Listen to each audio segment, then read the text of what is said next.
Jason, man, it's good to see you. Nice seeing you. It's good to have you here. Absolutely. This is exciting. It is. You've got a lot going on for you right now, and I'm really pumped to talk about this. We do.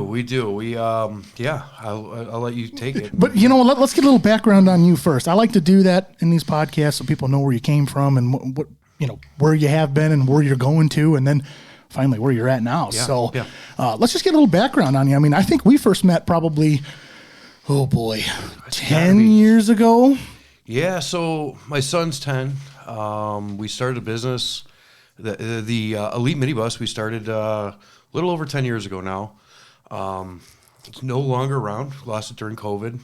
Damn COVID. Yeah, that damn COVID. So we put a lot of money into that, a lot of time, a lot of hours into it. But I think that's where we met. What, you guys rented a bus? Yeah, a bunch of us. We were part of the McHenry County Young Leaders Program. Yeah. And we had a baseball game up in Milwaukee. Yeah. You ended up being a driver. Yeah. It was an exciting day. That was an exciting day. A couple state troopers involved. And yeah. Not that it was illegal intentionally or unintentionally. No, absolutely not. They wanted to check every bus that was in a lot to see if we were all safety compliant that day. Yeah. And you almost were. Almost, yeah. I think we had Yeah, it ended with the state trooper saying, you're not supposed to leave, but we're leaving. But no, what do we have? I think we had an exit sign that had didn't have the correct instructions on how to open the window if the bus was burning or flipped over. Or whatever. Yeah. So. Oh, well, that happens. Yeah. And you don't have to worry about that no more. No, and we had a blast. Elite Minibus, we did well. Ended not the way we wanted it to end. I actually had a buyer for it leading up to a couple months before COVID hit.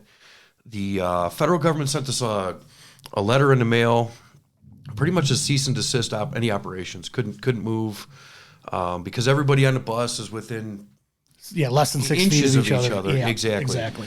And so the insurance company was demanding payment. We had a pretty heavy insurance. Oh man, I can only imagine. Because how many buses did you have at that time? We were up there. I probably had about 7 buses towards the end there. It couldn't run, couldn't operate.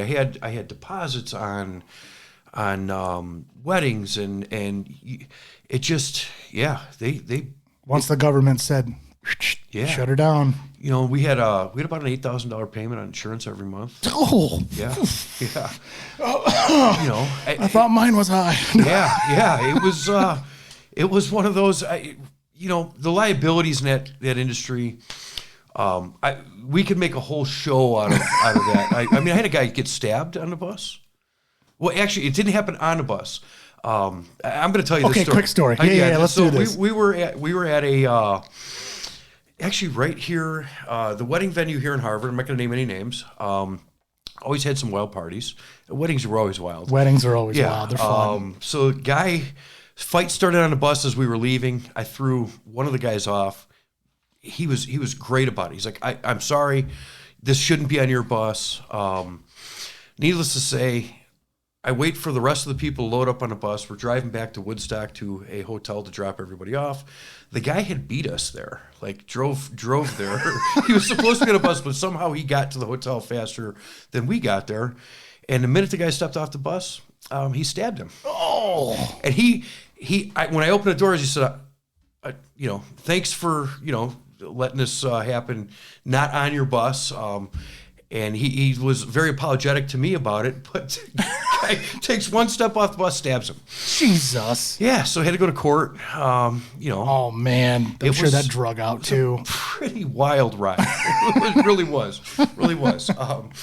But yeah, there was a lot. Like I said, we go days in the stories on the chronicles of the party buses. Yeah, I'm sure you've seen it all. I'm going to leave it with this on this one. All these guys, we take them to the bachelor parties. They go to the clubs, right? the dancing clubs, and there's always 2-3 guys. They're coming home with me. I promise you, she's not coming home with you. I promise you, she will not come home with you. She's not liking you for your looks. Getting your wallet open and taking every last dime out of it. And then she's going to get you to swipe your card at the ATM to pay the $13 fee. And she's going to empty your bank account. And your wife is going to find out about it. I promise you. I promise you. Okay? So I have no doubt at all that happened. But guys, question your wives coming home from that, because women get what they want. The bachelorette parties are wild. Well,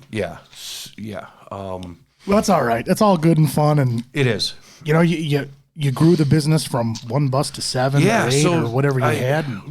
Going back a little bit, my son was a couple months old. We flew to Vegas and we drove a bus home, and that's how Elite Money Bus got started. It was a passenger style bus. It wasn't the actual party buses.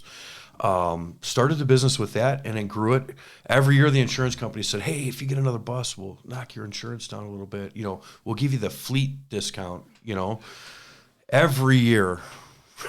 All right. Well, every year. I guess So it's like, okay, we'll add another bus to the fleet. We'll add another bus to the fleet. And finally me and my wife were sitting there looking at it like, what kind of discount are we getting? It goes up just a little bit.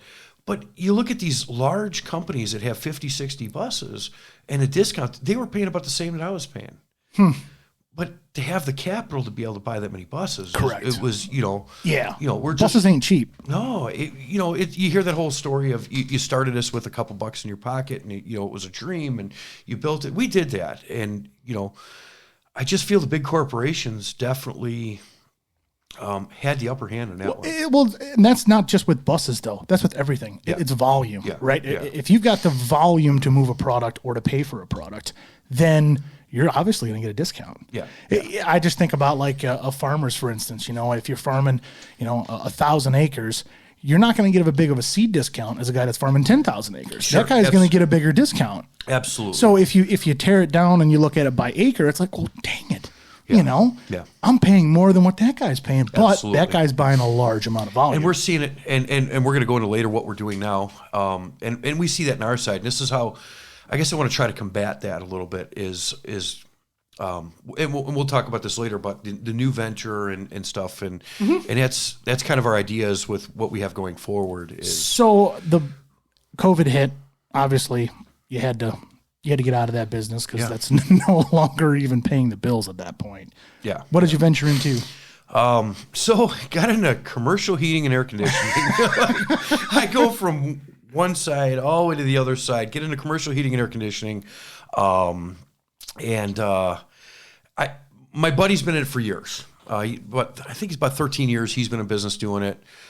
Maybe a little less than that. I think he's been doing it. Wow. He's probably been in business for 13 of his own. Quite a while. Yeah, absolutely. And he was looking for some help and to get around.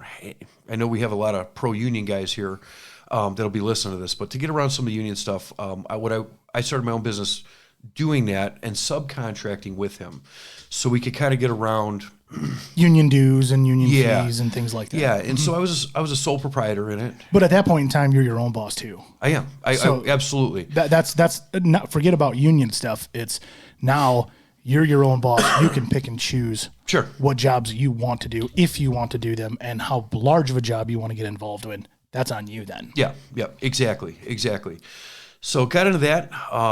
Went well. We were talking a little before this. Got into a couple local schools.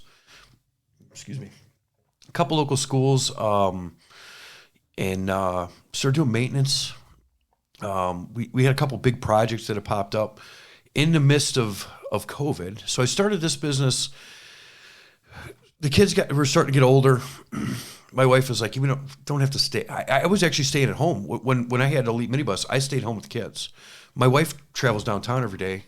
She works in commercial real estate, lending money. Look at you. She sells money. You had a sugar mama, the whole thing. Yeah, she's gonna hear this. She's like, "You did not say that." Well, Kyle said it. I said it, not you. Kyle said it. Blame me. Yeah, so she was traveling downtown, and 5 days a week, taking a train down, hour and a half traveling down her. So I was getting, When we first started with the buses, it was get Jackson to school. Jackson's my oldest; he's 10 now. I was staying at home, mostly work the weekends with the buses because weddings, bachelor parties, bachelorettes, not a whole lot goes on during the week. So I was able to be home during the week, take them to school, do all the dad, the stay-at-home dad stuff with them, and then for the weekends I was gone. The typical with the bus is a typical Friday night, Saturday night. Yeah, and or Friday into Friday night, Saturday into Saturday night. All the bars close at 2 a.m. The clubs down in the city close at 4 a.m. Really? Oh yeah. Oh, I didn't know that. Yeah. So I wasn't getting home till 6 in the morning. You leave 7 o'clock at night, you get home 6 in the morning. I'd sleep all day Saturday just to get up to get back in a bus, pick up the next group, take them down to the city, take them to the ball game. Whatever the case may be. Yeah, exactly. So, wife's traveling downtown. I'm a stay-at-home dad, and finally get to the point. We had a couple. We have 2 more kids. I have 2 girls, ages 7 and 5 now, and sitters. It was working out perfect with the sitter, and she's like, "Let's look for some additional income." We were starting to look for a new property. We bought a farm, and so I'm like, we'll look for a little more income to be able to do the stuff we want to do. Yeah, and make sure you're not just squeezing by. Yeah, I was talking to my buddy. He's like, man, I could really use some help. So we started, it was called All Mechanical. All Mechanical. We did mostly commercial heating and air conditioning. Most guys start in homes. Residential. I got started, I got thrown to the wolves with that one. We were working on, 150-ton chillers and boiler systems for whole schools. That's cool. Yeah. It's really neat stuff. Growing up working with your hands, working outside, Gramps always had an auto repair shop. The little bit of farming that we did as kid, with the family, nothing big. But you're still out there learning. Yeah, working with my hands. It just all goes together. It's no different, working on a boiler. You're gonna hear it. It's different than working on a car, but it's all the same technique.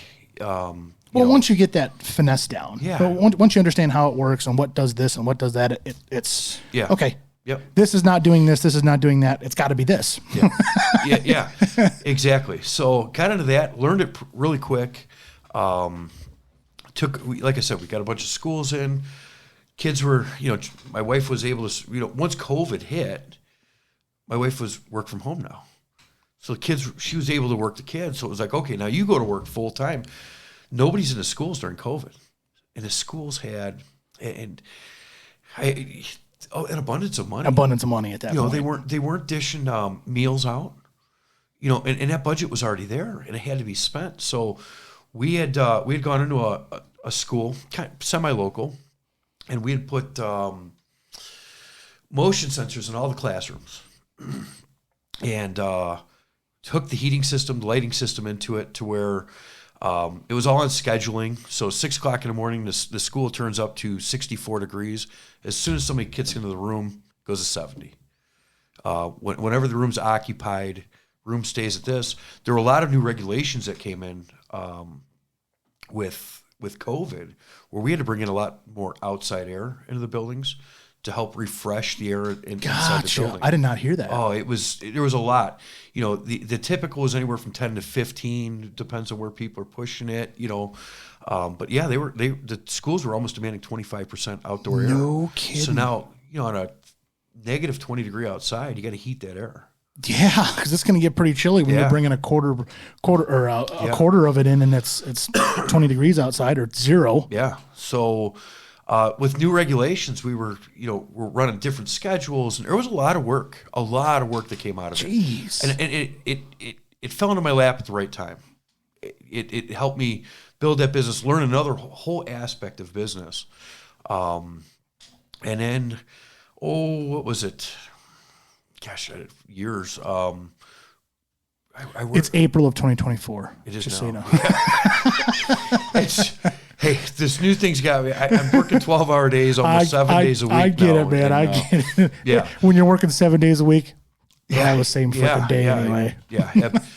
But so what ended up happening is the guy that I was subcontracting with got approached by another mechanical company. Well, actually, it was another local large company to purchase him and bring all of our accounts to him.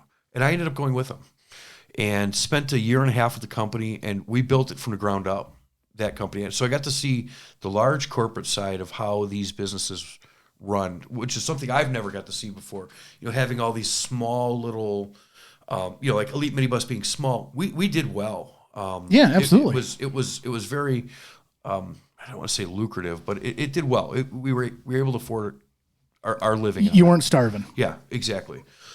And then to see the corporate side of stuff, and that's what essentially got me out of it. Was I literally started driving my own pickup truck for this larger company for about a 2-week period to wait for my new van to come in to start working for them. And so that's how it started. Like, you hear of those stories like, hey, I started with this little pickup and look at this empire that's built, and it's an empire now. Great. They have built it into a very large, well-run machine with so in a time I was there, the year and a half I was there, we had gone to Texas and worked for large companies. Actually, the world's largest candy company. We did service and maintenance work for. Wow. Yeah. So you guys weren't just local anymore. No. It was probably a lot local, but not everything was local. Yeah. Your minibus, it was local, right? Yeah. When counties. We did 3-4 counties. When you started your heating and air conditioning, local. Yeah. Now you get it with this company, and it's hey, we need to go to Texas. It might only be for a week or whatever, but it's like, holy cow, I'm going all the way to Texas to do this job that I never would have gotten. I didn't get the opportunity to go. You know what I'm saying, though? Yeah, absolutely. As a whole. Absolutely, because we had operations to run here, but the company, I watched it expand. Tenfold, probably. Oh, last I heard, they're doing. I know what our budgets were, and that's not my word to say anything about it. I won't ask either. I know what our budgets were, and they have surpassed them. Wow. Yeah, that's great. Yeah, really good guys running the show over there, and I'm sure they'll see this, and I really hope they do, and they know how I do feel about them. The whole corporate world wasn't for me. It wasn't my thing, safety meetings, and there was like you're 100% right. Yeah, you're 100% right. Yeah, and sitting in an office behind a computer all day every day just was and bidding jobs that were there were $1 million to $2 million jobs coming across my desk, and it was like, this isn't I'm 3.5 years, 4 years into this, and I'm looking at these jobs, and the guy, Mark is his name, great guy, but it was his vision, and there might have been times that I kind of was like, I don't think this is ever gonna, and he's like, no, it's going to work, yeah, and he made it work, and they're doing very well, and I see on their social media and on they're doing well. It's amazing, and I was a part of it. As I sit here now, I look back and I was a part of starting that, and helping build some of that up. Absolutely, you need to be pumped and proud of that. Absolutely. I think everybody who's been in a situation like that, who maybe didn't even start from the ground up, but came in at the right time to help build something. Yeah. You need to feel proud of what you've done. Yeah. Even if you're not there anymore, or if you moved on to bigger and better things, whatever. You still had your hands in that. You still had your passion at that point to do it. You still wanted that company to do well. You still wanted your bosses, your partners, your friends, whatever.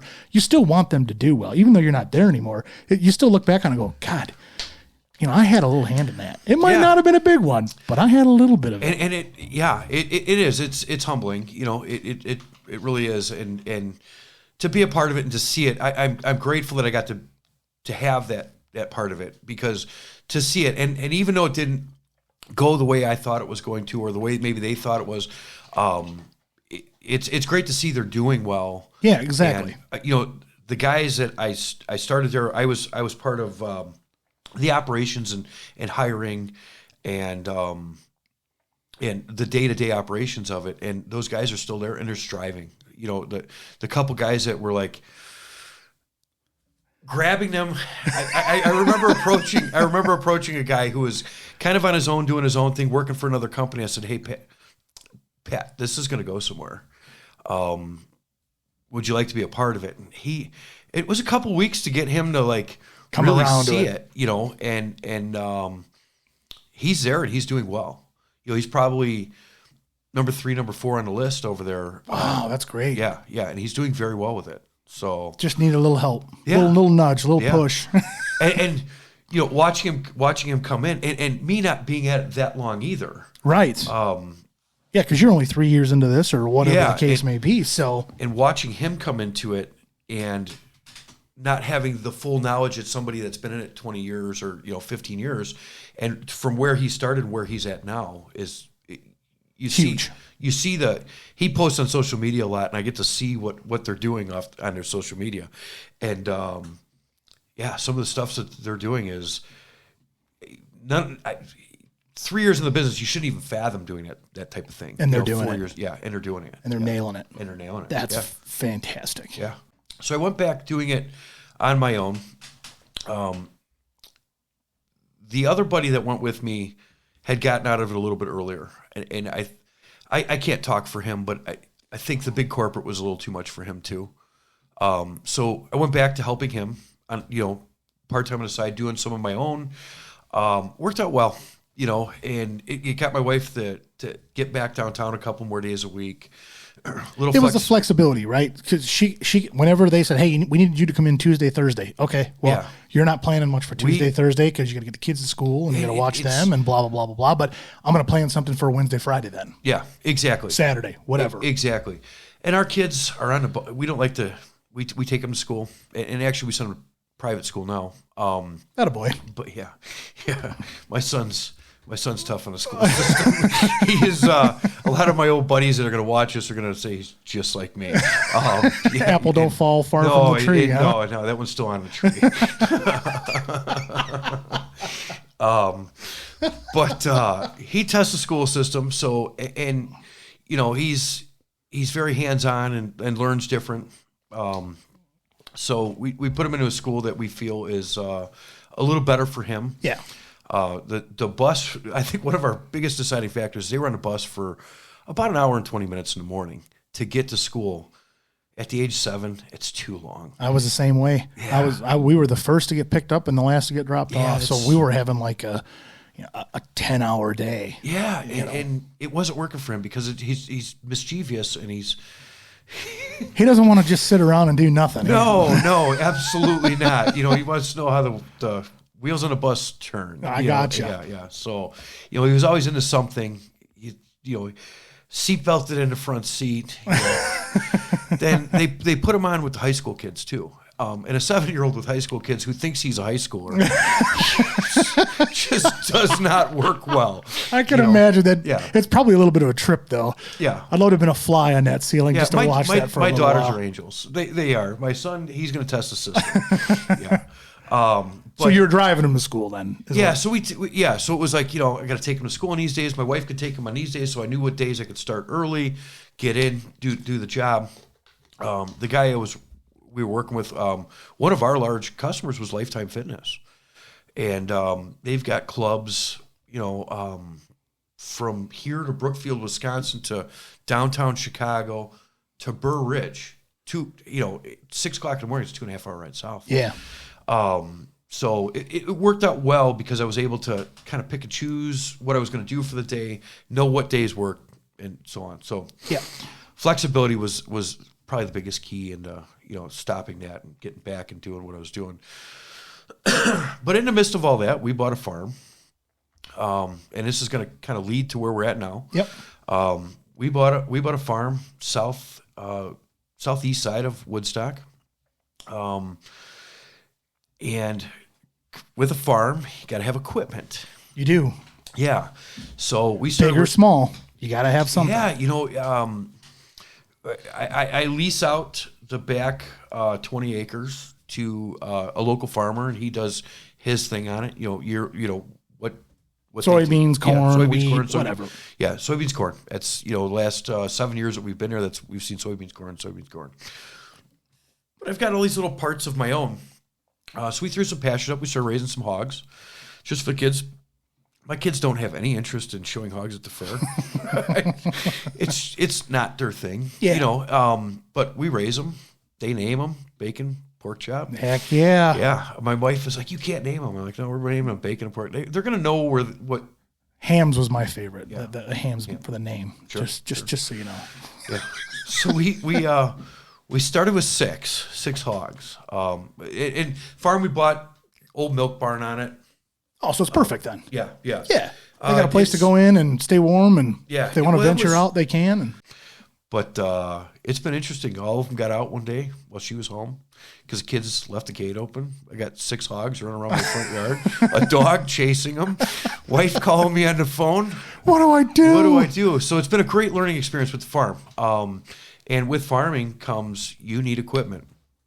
And I started renting equipment at a local rental house here in Woodstock. And I don't know, about 5 years after renting it, the owner of it said, "Hey, Jason," he had known we'd sit and talk politics and just life. My wife always told me, she's like, "You going up to talk to Mike again, aren't you?" I'm like, "Well, we're going to rent something." She's like, "It always costs you an extra day of rental because you're up there talking for the first 8 hours of rental." We'll see you tomorrow morning. Yeah, exactly. And she always said, "You're just trying to get out of doing any kind of work around the house." So it was, Mike likes to talk, and so do I. So after renting for about 4 years, just different implements, a lot of excavators. When we first bought the place, I didn't have a skid loader. So I started renting all that. About 4 or 5 years renting it, Mike had approached me and says, "You just got out of doing this over here. You're kind of doing this over here.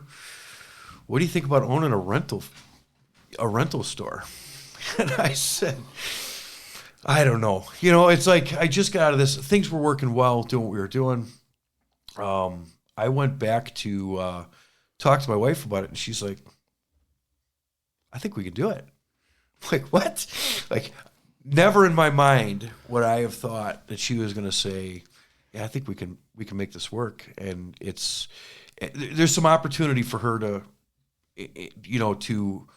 hopefully get her out of the corporate world that she's been working in for almost 20 years now.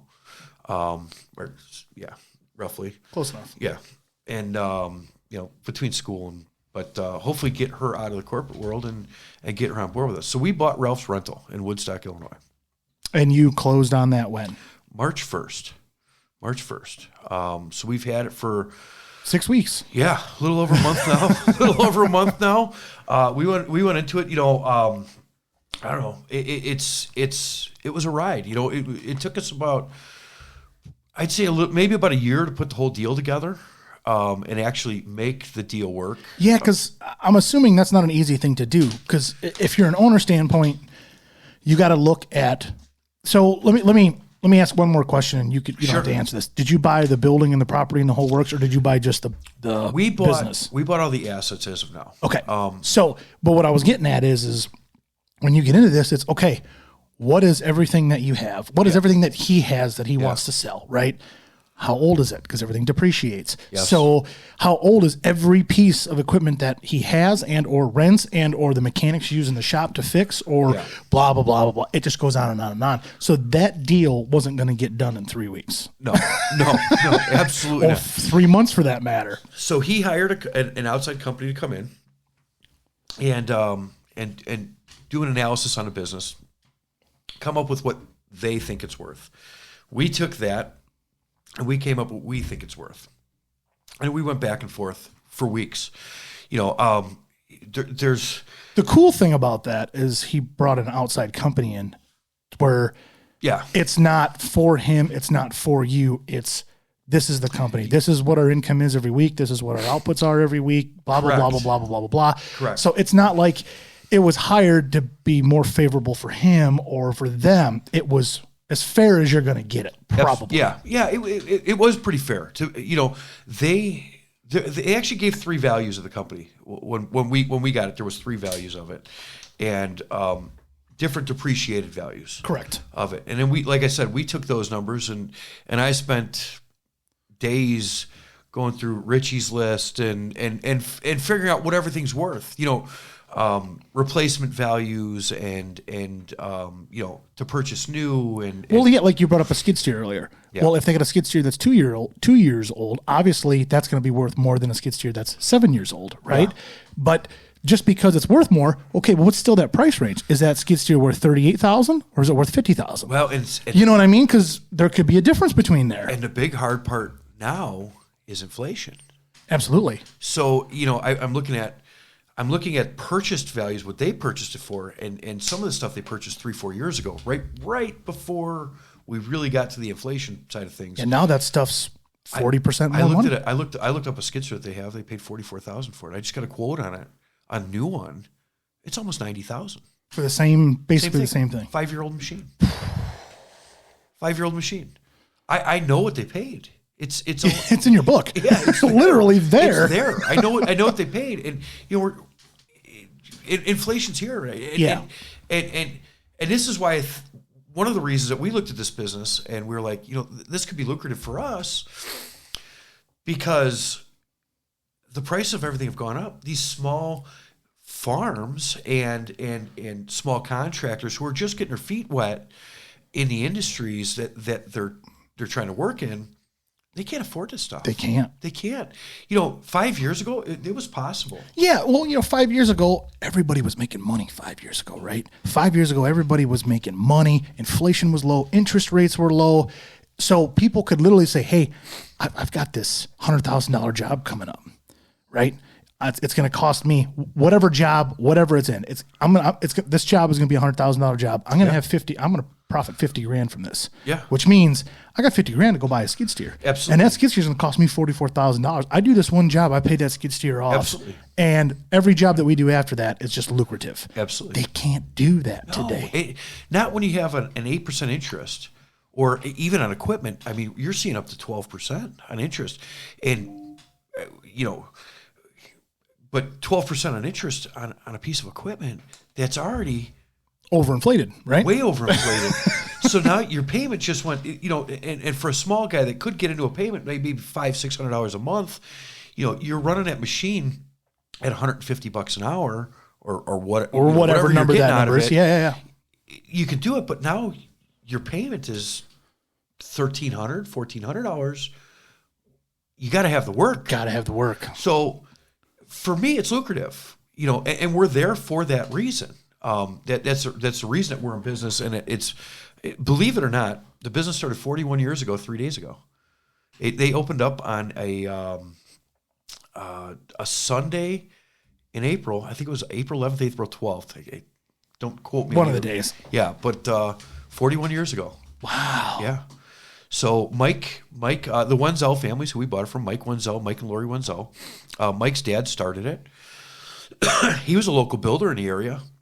40 years ago, he was building homes, different like even commercial buildings in Woodstock. He had built a handful of stuff.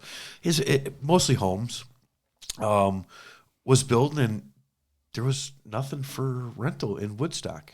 He was in the same boat as a lot of these people today, which I don't think that boat ever finishes sailing. No. Because there's always going to be somebody that's going to try to do something new or somebody moonlighting. They do this for a living. And somebody's hitting them up for a side job. Absolutely. Yeah. So there was nothing there for him. So he opened up a rental store in Woodstock. Don't quote me on this. I think it was on Calhoun Street originally, downtown Woodstock, and then mid '80s he built the building that we're in right now. And then has expanded it. So we put another pole barn up out back. We keep a lot of, all our equipment's kept on site there. Mm-hmm. And it's, Mike has run it. I don't know how many years he's actually run it, but like I said, he purchased it from his dad, and he's kept it running well. It really is a well-oiled machine over there. And now it's your turn, and your wife's turn. It's my turn. I have Mike for a minimum of a year. That's good. Yeah. So he's sticking on with me for a year. That's awesome, because then he can kind of show you for the things that you don't know, right? He can, and I'm sure there's more there than what we want to talk about. It's great because I have some ideas, as everybody does when you have an idea what you want to do and do this. He's like, I wouldn't do that. Like and this is the reason why. Yeah, he's done it. It's some of it's worked, some of it's not. But then there's other things that sometimes you can show an old dog new tricks. Absolutely. And I think he's come to the conclusion that there's some things. We brought in a line of mowers. And like finish mowers, like for your yard and stuff? Yeah, yard mowers. Okay. We're carrying the Bad Boy brand of mowers. Nice. Really, really, really well-built mowers. Best. I went to the iLandscape show. I got invited to the iLandscape show from Bad Boy. I had reached out to him. I was looking for a mower for the house. We got an old Gravely. It works, but you're flipping through the old Facebook and you're always this thing popped up. You look at it, it's like, wow, these are really nice mowers, And he's like, you're not buying another mower. Okay, all right, fair enough. Ours You're works. Wrong, honey. Ours works. You know how to fix it. You can keep it going. That's always you know how to fix it. Like, okay, but needless to say, I had reached out to him about becoming a dealer of theirs. What after we knew that this was happening. So I'm going to take a step back. About 80 to 90% of my business is between tree guys and landscapers. And you would think it's a lot of homeowners. Tree guys and landscapers are maybe closer to 80% of the business. That's a lot. It really is. I thought a lot more homeowners. We do get a ton of homeowners, but money-wise and business-wise, landscapers and tree guys are about 80% of the business. Really? That's kind of an interesting number, because I wouldn't have put it that high. If you'd have asked me, I'd have told you half. Yeah, and homeowners are a big part of it, and I don't want to ever take the homeowners out of it, because I get it. They are a large part of it. The guy that understands how to run a dethatcher, like right now it's dethatching and aerating season, and fertilizing season is going to be right around the corner after that. Absolutely. So this last Saturday. Mike has been telling me, Saturdays have been a little slow from March. We had a really, really good March. Our first month, we did fantastic. Great. We were blessed by the weather. We've had it's a good start. Yeah, a great weather. So March was really good for us. We had a lot of contractor equipment go out. Guys were able to get in the skidsters, move some dirt around. Move some gravel around for driveways. After the plow guys will come in and rent equipment because driveways are tore up and they got to go back in and sweep up the stone out of the grass, and so that's all part of their contracts. And excuse me, a lot of those guys don't. It's again costs them a couple $100 a day to do it. They line up 6 or 7 jobs for a couple $100 a day to do it. Why own it? Exactly, and then because it's one time, especially taking gravel out of grass. It's going to sit in their shop, taking up dust for the rest of the year. So at that point, a couple $1,000 machine to do it. Why own it? It's built in your contract. You're making money. Exactly. Yeah. No, I get exactly what you're saying. So you might as well go see you at Ralph's. Absolutely. And you'll hook them up for a few $100 a day, and they're done. Yeah, and they line them all up. And that's our tree guys do the same thing. So they'll cut a week's worth of trees down, and then on a Friday morning they'll come in and take a stump grinder, and then they'll go back to all those people that they just cut all the trees down, and that way they're not paying for a stump grinder for multiple days or 4 hours here, 4 hours there, because our 4-hour rental is about 75% of the full day rental, and that's just industry standard. We're if you're making money, I'm making money, and that's how I look at it. Exactly. So, and we want you guys to make money. So we give you a little bit of break. If you can get a job done quick, you get a little bit of a break on it. But ideally, if you can line up 3, 4, 5 things all in a row, that's where you make even more. Exactly. So you're only paying me on the day rental, and you're getting per tree when you cut down. Absolutely. So if you have 14 stumps to grind, you're going to try to grind them babies in one day. Absolutely. So, that just makes sense. Yeah, a lot of our tree guys, that's what they do. They'll come in and be like, okay, they know 2 weeks ahead of time that we're going to take the stump grinder. April 28th, we're going to have it for the day. Come in at 7 in the morning, drop it off 7 the next morning. No work late on those nights if they got a bunch to do. Yeah. And it works well. It works well. And I'm trying to, this is another thing that we're doing with the business, trying to help people understand how that works to save them money. Like, and I don't want to talk any bad way, but you get a lot of guys that come in at the end of the night and they want, if you pick it up at an hour at the end of the night and you drop it off by first thing in the morning, it's a 4-hour charge. Now you get more hours with it. The dethatchers, the aerators, they don't have hour meters on them. We don't track anything by hours. Now the skidsters and excavators and the things that have hour meters, you're going to keep an eye on those. We track all that. We because you have to. And maintenance. You know, you got to have them on a schedule to maintain them, and we got to know how many hours on everything, when it got made. You know, oil change, fuel filters. You know, greasing, just simple shit. Actually, we grease everything the day it comes back. So I feel sometimes we over grease, but I don't think there's ever. You can over grease anything. I would disagree with that. Well, it's just the dirt picks up a little, but I get what you mean. The guys understand, you know, how much grease to put into things and what they're doing. So they check everything for grease every time. Like pins on excavators, things like that. They can't take enough grease. Yeah, right. Yeah. Every time they come back. Yeah, but there's a handful piece of equipment. Like we've got like a slit seeder or like a walk behind drill, seed drill. You know, those you don't want to have too much grease in it because those bearings can't handle it. And our guys are, you know, I was able to keep all the employees. That's great. Yeah. So all the employees and a bunch of great guys work for me. Really understand the business. Jim at the front desk.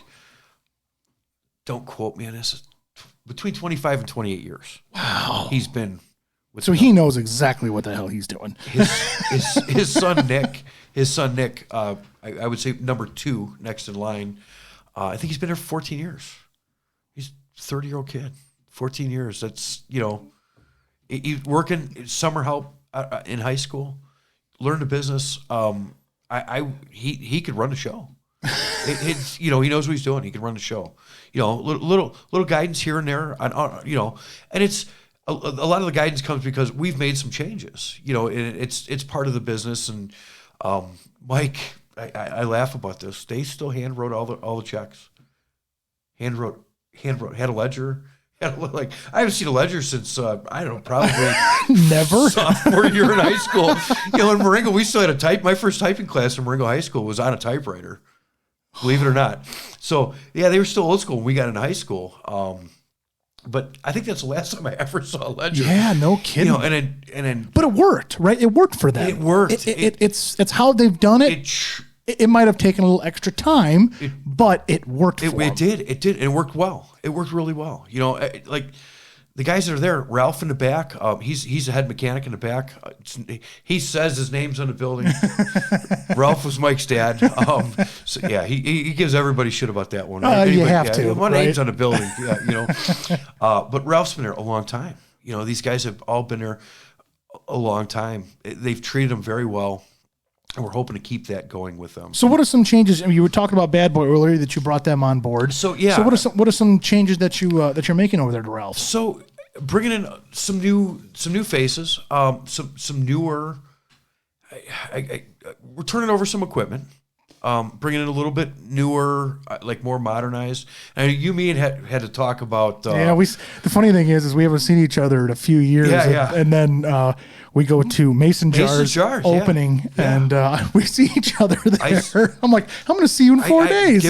Giving those guys a shout out. They're great awesome. Organization.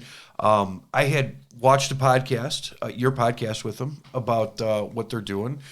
I had friended them on the old Facebook with Ralph's and myself and everything, and got involved with them. We donated. I want to give them a bouncy house for their thing. I said, you know, because that's another whole half of what we do is bouncy house and party. Yeah, we're gonna get into some of that. Yeah. And I said, hey, can I give you guys a bouncy house? And they're like, well, let me reach out to the landlord. The landlord didn't want to put a bounce house up for their event, but we gave them some tables and chairs and things for their event, and just wanted to make it, you know, give them whatever they can. Introduce yourselves. Absolutely. You know, a great thing they're doing there. Absolutely. Yeah. Totally agree with that. And it was a great open house. Mm-hmm. But so anyway, so we see each other, and then you were bringing up that stuff. Yeah. You know, so with the rental industry comes, you failures and I don't like to call them failures, but just hiccups in rentals and stuff. And so a lot of guys, and again, in this industry, a lot of guys don't know. In the first couple weeks I've been here, I've had a guy put gasoline in a diesel. And we try really hard to explain to them, but it's made all the time. That mistake's made often. It actually happens a lot in our industry because they have they just take the can, pick it up, throw it in there. They don't think about it. Yeah. Oh man. So it had a DPF on a skid steer clog up in mid rental because of it, so so the modern equipment sometimes it's just. Yeah, it can be tough, and the EPA has their standards, and they do, so I'm coming up with different ways to get around that type of stuff, and it's not by deleting or anything, but it is maybe looking at some lower houred older equipment. That my background, I was a diesel mechanic. When I started my career, I was a diesel mechanic. Coming out of high school, did about 10 years stint being a diesel mechanic. Understand it. Worked for a company called Pettibone. 4BTs were our thing, man. Yeah. Every one of those pieces of equipment had a 4BT in it. But so this equipment. I mean, that's the nice thing, right? Yeah. Is you're not coming into this not being mechanically inclined at all. You can look at it and go, oh, man, they did this. All right, suck the diesel out of it. We're going to have to prime it with diesel. Yep. Make sure it didn't break nothing. Make sure everything's running good. Get the cogs out of it, because she's going to hiccup and cough. And that's exactly what happened. So I'm over, and again, inflation sets in. I remember when a oil filter and a fuel filter was $30. Not anymore. The old Johnson tractor got me here. I don't know if we can say that, but the old Kubota dealer got me on a set of filters for that thing. And it's the nature of the business. It's part of life. It's the cost of running a business. It's the small little hiccups that I'm learning from in this industry and how we combat it. I got to come up with a plan on how to combat that. And if it's dipping tanks, to figure out that what's in it, or just a simple smell to understand that or on the bigger stuff anyway. Yeah. Once you get to the smaller stuff like the lawnmowers, they're all going to take gas. That kind of thing's pretty simple. Yeah. So do you guys rent out like chainsaws and weed whackers and all that kind of stuff? I say we have everything from drills to excavators. Okay, perfect. I could rent you a Milwaukee drill, and people come in and rent them. Why go buy it? It's $8 a day for a drill, and a guy that's got to hang up the pictures in his house that doesn't have. We have it. I'll deliver it to you. I like how you looked at my wall that doesn't have any pictures on it. We need to get you a drill for this flag. It's got to be hung up over here. How long ago was he in it? He made these. Oh, that's been a long time ago. It's got to get up like behind me here. I'm thinking really that's exactly behind one of us. I think it's going to be yours, but absolutely. So, and then you guys partying, right? Another whole aspect of the business is party. Tents, chairs, bounce houses. We got the old-fashioned dunk tanks. Actually, May 4th, we're having an open house. We have dunk tape open. May 4th, you're having an open house. Yeah, we'll have a customer appreciation open house. 11 to 3, we're going to have hot dogs, soft drinks. Cool. Star 105.5 is going to be there. Nice. Yeah, they're going to have the rolling radio there. Hopefully, we'll have all the new lines. So another thing we brought in, you were talking about new equipment. Yeah. I brought steel equipment in. Good for you. Yeah. Still waiting on our display and everything to come in. So you actually partnered with Steel then? Yeah. Good. If you want to, We'll call it a partner. Yeah, we'll call it a partner. So we're bringing steel equipment in. There was a big void in Woodstock. Woodstock Power and Lawn, they retired. They did. Yeah. So they retired. They were a large steel dealer, large Kubota dealer. And while we were purchasing the business and thinking about it, this is stuff that I was thinking, in my head, how could we fill that void of what used to be there? Sales was not Mike's thing. They did sell Bobcat lawnmowers. If he sold 1 or 2 a year, good for him. But yeah. It was a convenience and something for the customers that was there. Absolutely. But they weren't pushing that. Yeah, and to get on these floor plans, I had to buy 25 lawnmowers. We had to buy them. You own them. or you're paying interest on them on a floor plan, or So we brought 25 lawnmowers in. That was their stipulation to become a bad boy dealer. I think you're going to be extremely excited. I sold 2 today. I sold 2 today. Forget selling them, right? All of a sudden, you get all these people that, my lawnmower broke down. My grass needs to be mowed. What am I going to do? Hey, Ralph, you got a mower I can rent for a day? Absolutely. Really, we got stand-on lawnmowers now. If you want to try it before you buy it, I'll give you come rent it. If you hate it, you're going to pay for the rent. And if you love it, I'm going to take my rental off of your deal, your purchase. Yeah, absolutely. I sold 2 lawnmowers today. Good for you. Yeah, the first 2 went out the door. We've had them for a couple weeks now. Showcase them. We're doing a little Facebook advertising, Google advertising. Had a guy call me last night. Well, he was actually messaged me on Facebook. Asked if I had one in stock. He says, I'll be there 7 a.m. 7:02, he was at the front door waiting to get in, chomping at the bit to buy a lawnmower. Yeah, so that was the first one. While I was working at the lot, another guy walked through the door. It was these lawnmowers, the bad boys sell themselves. Everybody that's walked through the door has done a research on them and just seen that they are a great product. Sold 2 of them today. I was like, woohoo! Yeah, Mike has been sitting back. He's like, one day these things are going to go, and you're just going to start selling them, And today was the day, So awesome. Yeah, that's great.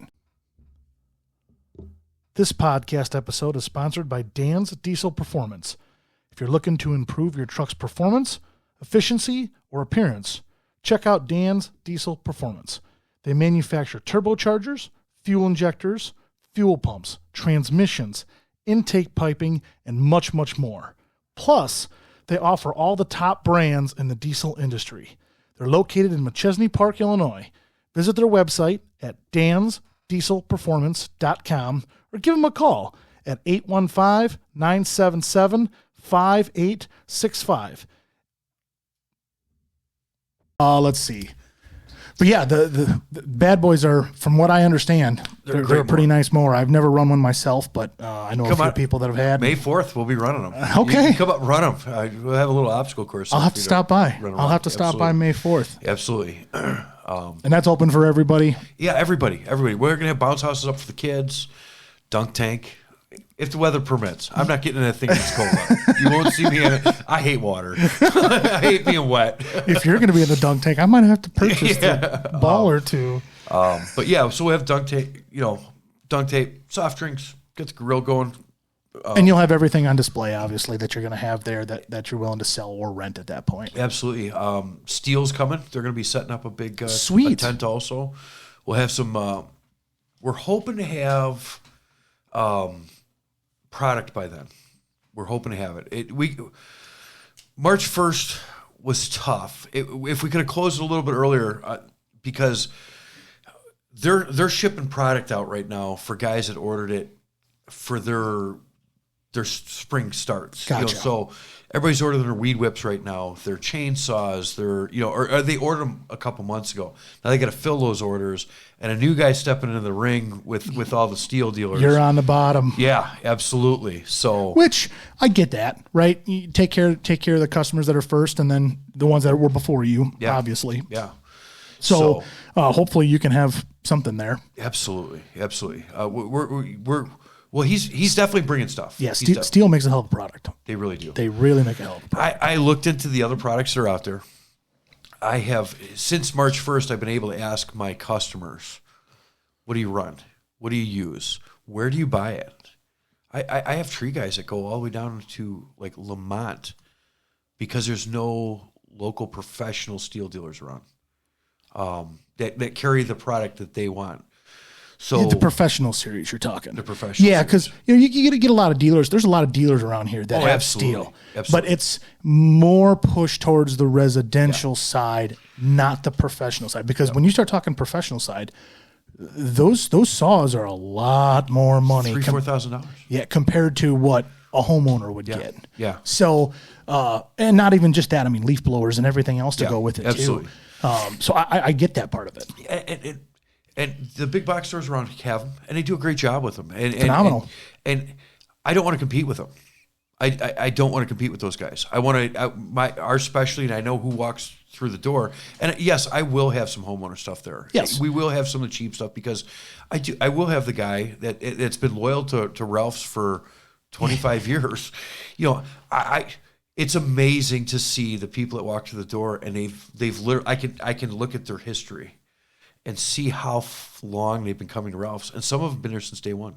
Mm-hmm. I've seen customers that have been there since day one. Wow. Yeah.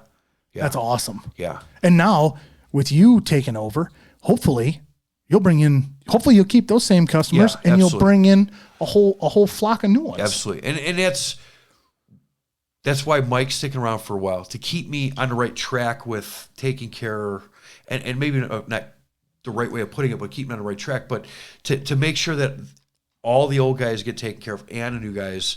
And, you know, there is some fresh meat in the race, you know, to bring in, that they can see that we are looking to better the company. Yeah, exactly. You know, and like you said, you're updating some equipment because it probably need to be updated. Yeah. Right. You're bringing in some new lines of stuff to maybe bring in some of those new customers, but you're also keeping that I'm gonna call it old stuff around to appease to the customers that have been there and hey, I ran that excavator 10 years ago. That's a great excavator. Yeah. I know how to run that. That one, I don't know how to run. Yeah. Yeah. I get it.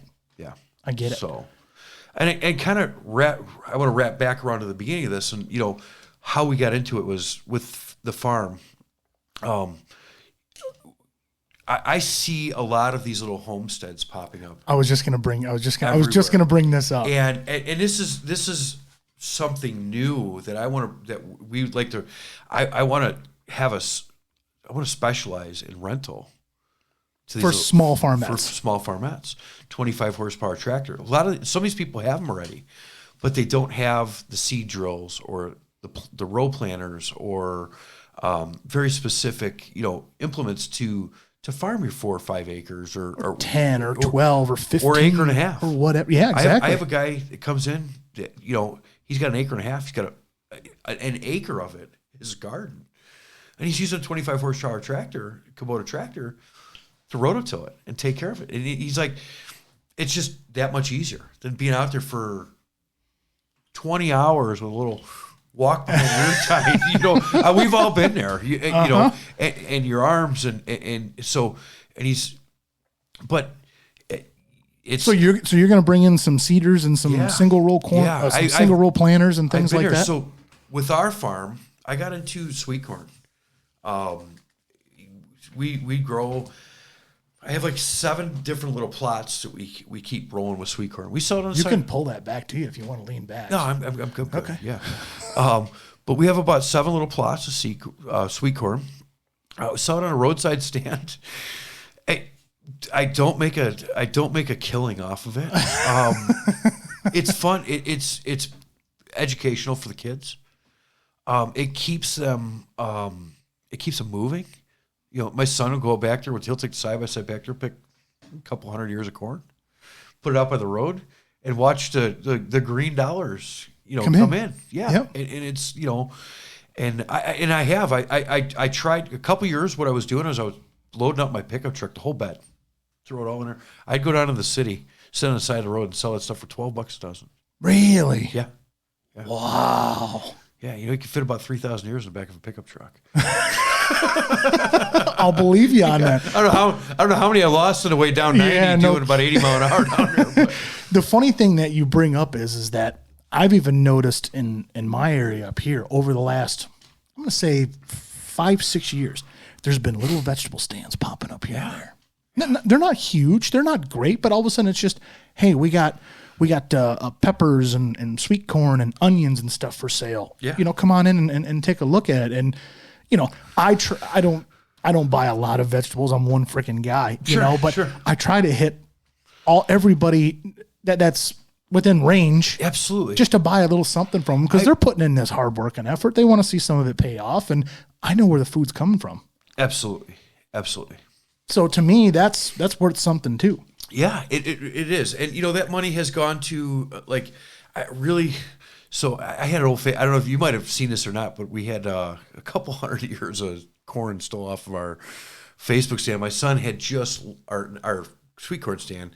And no, I don't think I've seen that. Yeah, we had a whole table of sweet corn out, and somebody came and took it all. And the disappointment in my son, knowing that was the hardest part about it.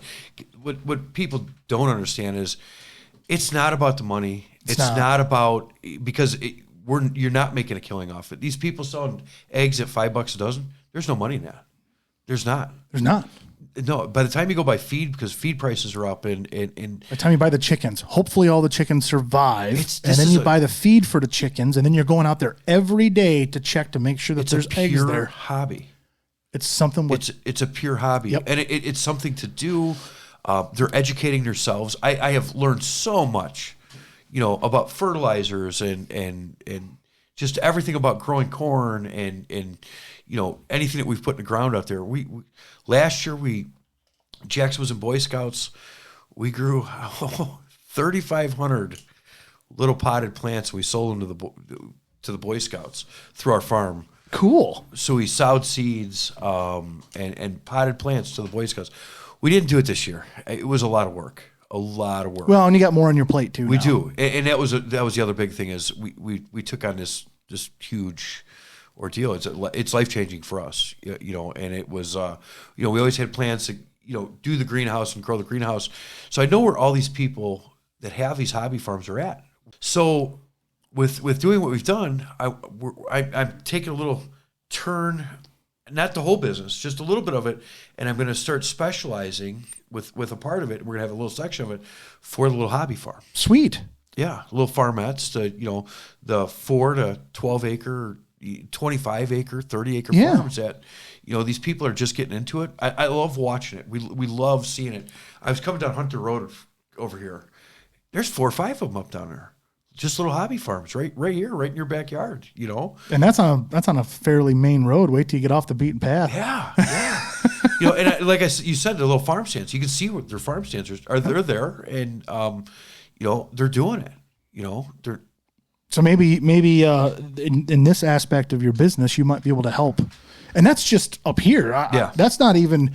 You get over into southern Wisconsin, Lake Geneva, Darien, Delavan, Hebron, Richmond, Johnsburg. You get over that way, there's quite a bit more over that way compared to what there is out here. So absolutely, you might be able to jump into that little market there and be able to help all them folks out. Well, make their lives easier. Absolutely. And efficiency and more efficient. Making it more efficient for them. And that's, there's guys that still love to go out there and do it by hand. There is. God bless them. God bless them, because it's a lot of work, and by the end of the season, you're wore out, and you talk to these old farmers and they keep doing it, but they're, you can just see it. They're tired. They're ready for a break. Yeah. And then winter comes You need along. it. Winter comes and gives you a break. Yeah, absolutely. Absolutely. So yeah, that's another new exciting part of Ralph's that we want to bring to it is more of that. I don't know if we'll be 100% ready this season for it. Hey, baby steps, man. Yeah, one step at a time. You might not have it today, but you might have it tomorrow. Yeah. Right? And you might not have it June, but you might have it in August. Again, the March 1st got us to that where it's just putting us right past the season. But we do have that stuff now. There's a handful of pieces of equipment that we do have that will make it easier. A little disc. 5-foot passes, 6-foot passes, and a disc. Perfect. Yeah, and just a lot of stuff that has it's been there. Maybe wasn't known that it was there, and it was stuff that I always went in and rented. I was in and renting that stuff because that's what we were doing, and it made us more efficient and on your farm. Absolutely. Yeah. Absolutely. Yeah, so and that's how this whole Ralph's thing came into place. Is I'm up there renting stuff, and he's like, "Jason, you got it. You're always doing this. You're always doing that." He's like, well, "I buy the business." I'm like, "Mike, I don't know about that." And the wife was like, "Let's do it." And here you are, and right? Here we are. We're thriving. Yeah, it's. We had a great first month. Second month here's looking great. Good. Yeah, that's what I like to hear. Yeah. I'm excited for you. Yeah, I really am. I'm excited for your guys' opportunity here. Not a lot of people get an opportunity like this. No. No. I mean, if you would have asked me a year ago, is Ralph's going to sell? Fuck no. You know, they're not going to sell. It's a statement in Woodstock. They've been a staple in Woodstock. You know, it's right on 47. Yep. You know. You're what? A quarter of a mile south of 14? North of 14. I'm sorry. Yeah. North of 14. Yeah, we're about a half a mile. Next to the Ford dealer. Yep. The bowling alley. Yep. Yeah. You're right there. Yeah, we're right there. Great location. We're 18 minutes south of Lake Geneva. It's another area that I'm doing a little advertising in. Good. Getting up there. A lot of landscapers doing, jobs up there. And again, the bad boy mowers, the steel equipment, getting our name out there for You're going to do just fine. Yeah. You're going to do just fine with all that because, like I said, there's too big of a market and everybody's got a lawn to mow. Everybody's got a tree to take down or branches to trim up or whatever. And it's not like they're not adding more land. They're taking it away. They're building more houses everywhere, and which means more landscapers, more homeowners to do that. A lot of people moving out here from the city are not going to have the ability to do some of the stuff they want to do. And and I think a lot of people moving out from the city, right? They were on a 1/10 of an acre lot. Yeah. So it was pretty simple. Then they move out here and they got even a half-acre lot. They're going to go, look at all this land we got here. Yeah. Oh, man, now we're going to need a mower to maintain it. Yeah. Oh, man, we got this tree that I really don't like. It's half dead. We need to take this down. How are we going to do it? And here's where you come into play. Yeah, yeah. In a lot of different aspects of it. They can do it themselves. We have aerial lifts get you up 45 feet in the air, to trim those trees, just to get up and trim that tree. Drivable, towable.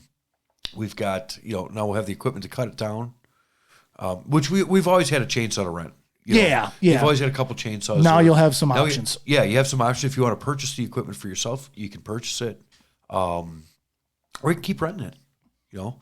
And what helps me with steel is we can keep the rental prices down because I'm buying it at a little bit better of a deal than I would buy it if I went to a steel dealer and bought it. Correct. So that helps me keep my rental prices down. Same thing with the mowers.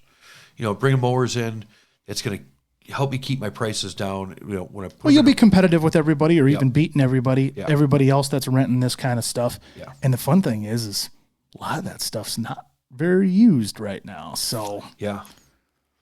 Good for you guys. I'm excited for you. Jason, I'm wishing you guys the best. And I know I'll be calling you in the near future because I won't be needing a couple things. So you'll get a couple trees out here. You're not entirely wrong, but we can plant more. We got the equipment to be able to plant more out here. So we can line everything up with trees. You just got to buy the tree. Yeah. Jason, man, thank you for taking time. Kyle, thanks for having me. I know you're busier than hell, but I appreciate you taking time to come out here and hang out with me and talk about your new business adventure. Yeah. Like I said, I'm rooting for you. I really am. Awesome. Hey, if you're ever looking to fill some time with just some funny stories, we can turn back into the old Elite Minibus days. I have hours of stories. And I'll tell you what, by that time, you're going to have some funny stories of where you're at now, too. There's a good chance that I've already got a couple. Yeah. Jason, man, it's good to see you. Until next time, all right? Thanks, Kyle. All right, be good. Appreciate it.